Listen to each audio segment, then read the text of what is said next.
Du coup, aujourd'hui, dans le cadre de la journée mondiale pour le droit à mourir dans la dignité qui a eu lieu le 2 novembre, on a décidé de mener des actions à travers toute la Sarthe, et pas seulement sur Le Mans, on a été également sur Malicorne, sur Connerré, essentiellement sur les marchés pour aller à la rencontre des personnes, parler de notre association qui est l'ADMD, l'association pour le droit à mourir dans la dignité. On se bat pour qu'il y ait une loi de libre choix, pour respecter les volontés des patients, qu'on soit atteint d'un accident grave, d'une maladie grave ou incurable qui remettra en question notre pronostic vital. On pense aujourd'hui qu'en France, on doit pouvoir disposer librement de son corps et décider ou non si on subit un acharnement thérapeutique, ou décider ou non si on nous aide à partir si la souffrance devient trop compliquée dans le cadre de notre maladie ou de notre accident. Du coup, aujourd'hui, si on est place de la République, c'est pour distribuer des tracts sur ces tracts. Alors, il y a un petit peu de vent, mais le soleil est avec nous, du coup c'est parfait, mais il y a un petit peu de vent.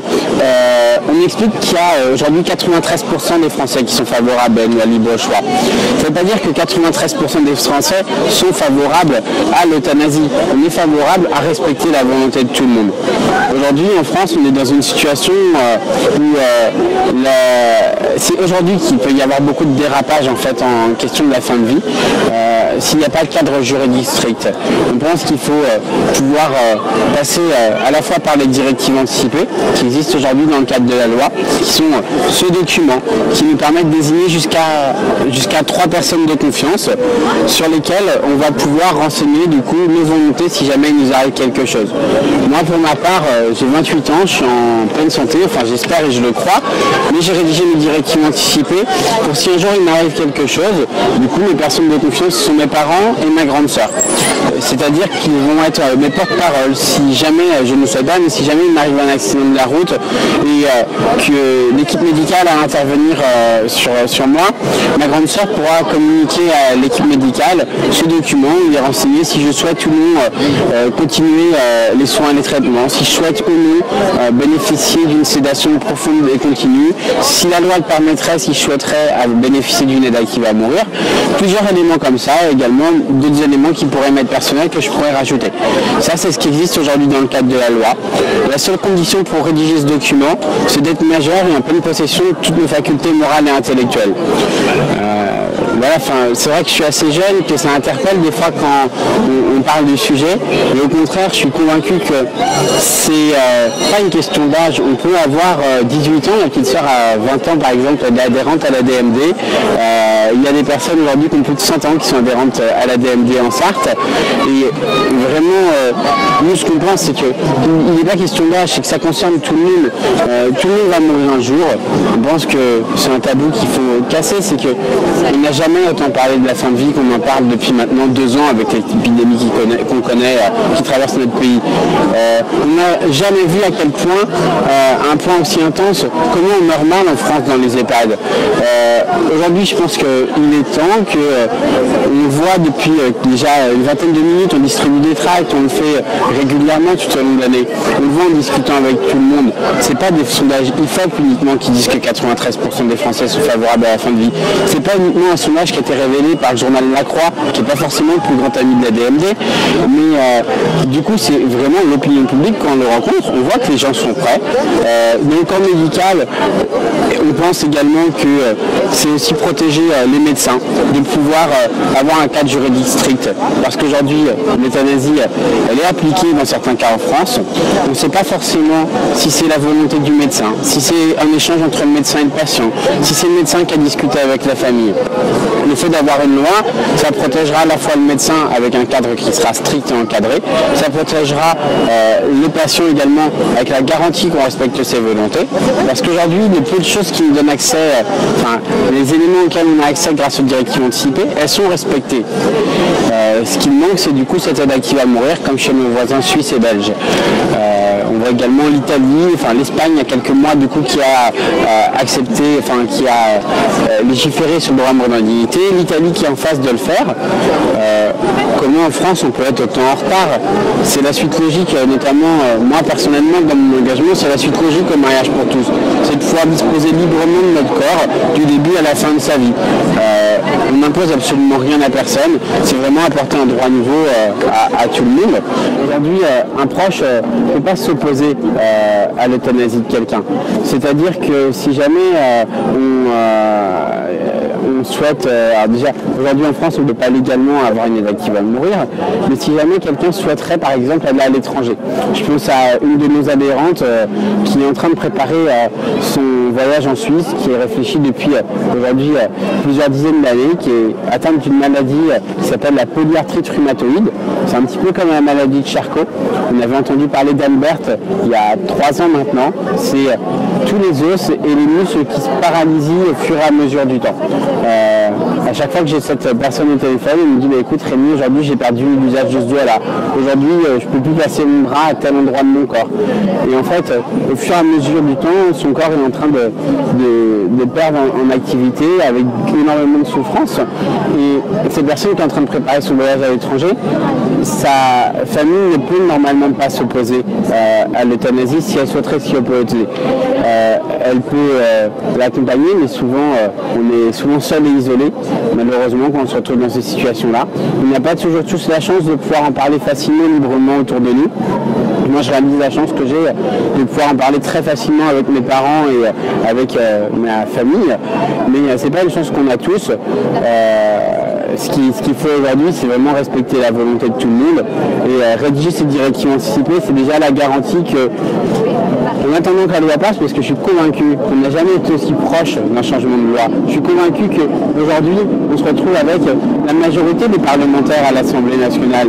Il y a eu à l'Assemblée nationale, c'était jamais arrivé, à des échéances aussi proches, au Sénat et à l'Assemblée nationale, des textes qui ont été présentés au Sénat par Madame la sénatrice de la Gontrie, à l'Assemblée nationale, un texte porté par Olivier Fahlorny. À quelques semaines près, ils ont été présentés à l'Assemblée nationale et au Sénat. On a eu 5 députés de droite, 5 députés des Républicains qui ont déposé plus de 5 000 amendements à l'Assemblée nationale pour saboter le vote de la loi. Aujourd'hui, on pense que c'est pas possible d'avoir... en fait, il fallait que le texte soit voté avant minuit pour pouvoir prendre sans fin les débats, ces 5 députés LR ont déposé ces 5 000 amendements pour des points-virgules, pour des virgules, pour des accents qui ne seraient pas au bon endroit. On ne parlait plus de politique, on ne parlait pas de changer la loi, on ne parlait pas de fin de vie, mais on ne pensait même pas aux patients à ce moment-là.